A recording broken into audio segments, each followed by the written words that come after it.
Hey, how's it going everyone? Nick here with some pretty fun Marvel news. This one's coming to us from a special episode of the Marvelists podcast, which I will leave a link to down in the comment section. They had a recent interview with Mark Ruffalo, who of course plays Bruce Banner and the Hulk in the MCU. Now, while speaking with Ruffalo, they talked a little bit about how the upcoming deal with Disney and Fox, when it's pretty much going to happen at this point, all things considered, it's just a matter of, when these characters are available to be used in future MCU films. They asked him who would he actually want to see the Hulk interact with out of the stable of X-Men characters, or someone from the Fantastic Four, or Deadpool. Now his answer is actually something really cool, and it's something that fans have always wanted to see on the big screen.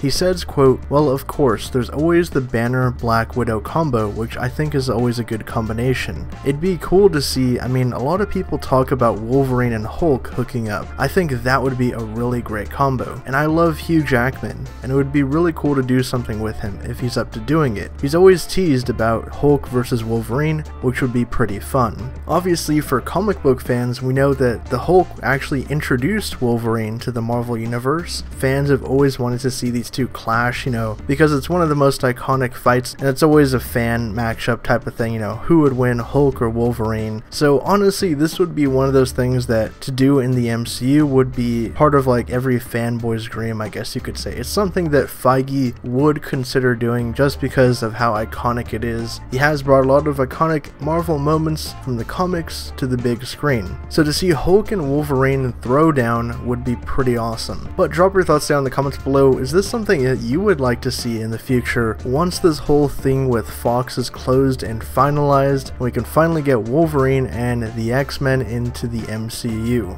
As always, for more updates on everything Marvel and pop culture, be sure to subscribe to HN Entertainment.